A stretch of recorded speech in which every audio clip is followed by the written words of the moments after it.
Vous n'en avez certainement jamais entendu parler, les Algériens non plus. Abdelhakim Hamadi et Hamid Touari sont les deux seuls candidats à la présidentielle du 4 juillet prochain en Algérie. Alors que les médias nationaux avaient annoncé l'absence de candidature, ces deux hommes ont déposé leur dossier à la dernière minute.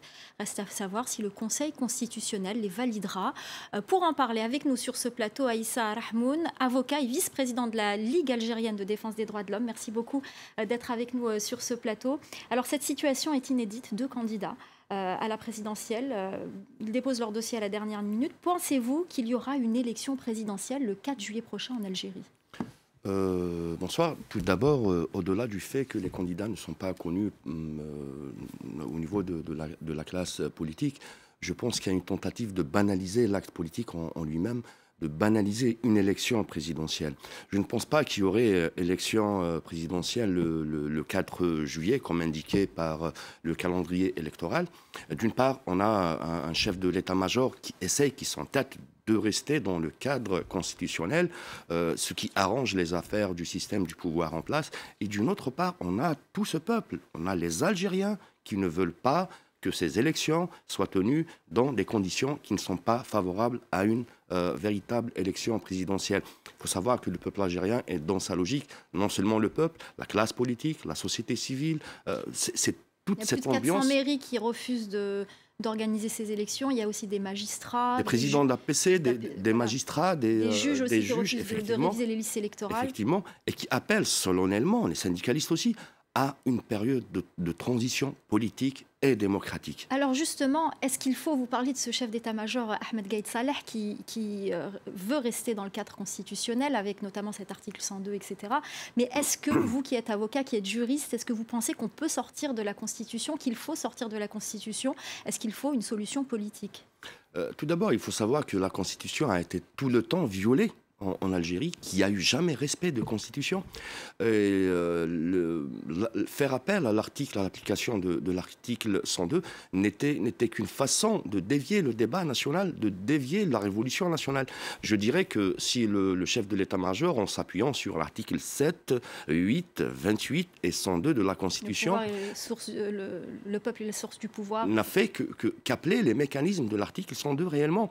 Et là, je dirais qu'ils veulent une transition dans le système, mais pas une transition démocratique. Le plus important qui reste à faire, c'est le respect de l'article 7, 8 et 28. Mais je pense, et tous les Algériens le pensent sûrement, que débattre de la Constitution actuellement, travailler avec la même Constitution qui est faite pour un seul homme, pour garantir la pérennité et l'existence présidentielle d'un seul homme, est caduque. Et il faut dire que le chef de l'état-major doit le déclarer. Il ne faut pas avoir honte de l'histoire, qui doit rentrer dans l'histoire par la grande porte, qu'un processus politique et de transition démocratique doit s'imposer en Algérie. Alors, vous êtes, je le disais, vice-président de la Ligue algérienne de défense des droits de l'homme. On a vu ces dernières semaines, lors des manifestations les vendredis, y compris les mardis, les manifestations d'étudiants, de nombreuses arrestations et interpellations d'étudiants, de professeurs, de manifestants. Quelle est la situation aujourd'hui ?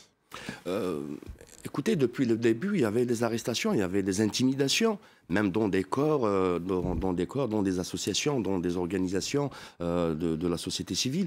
Mais on a tendance à voir ces derniers jours, effectivement, une tentative de se remettre, de se redéployer en force dans les rues.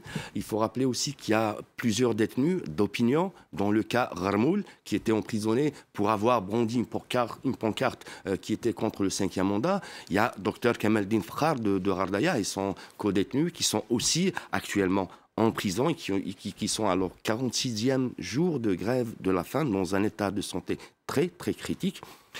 C'est la nature du régime, parce que le régime, il se retrouve dans le débat de la violence. Lui-même est fait et construit dans cet esprit de violence. Les arrestations, je dirais que probablement, ils sont dans un effet d'entraînement. Les 2 derniers vendredis, c'est le mois sacré, c'est le mois de Ramadan, où les Algériens, il faut le dire, qui font... tous ces jeunes qui font carême sont assez fatigués par ce mois sacré. Mais là, on sent réellement qu'il y a un redéploiement des forces de sécurité visant à intimider, à agresser et à mettre sous l'œil de Moscou tous les activistes qui sont dans cette révolution. Êtes-vous inquiet ? Oui, il faut être inquiet, d'une part. Et parce qu'on connaît la nature du régime algérien qui se base sur la violence sociale, sur la violence dans la médiation sociale. Mais aussi, il faut être optimiste parce qu'on a une jeunesse, on a des Algériens. D'ailleurs, je l'ai dit à chaque fois et tout le monde le dit, on mérite le prix Nobel de la paix. Avec le caractère pacifique de la révolution, des protestations, des revendications. Donc le peuple algérien a démontré qu'on veut vivre en paix, en paix, en paix. Et on suivra bien évidemment cette actualité en Algérie dans le Journal de l'Afrique. Merci beaucoup Merci à vous. d'être venu sur ce plateau.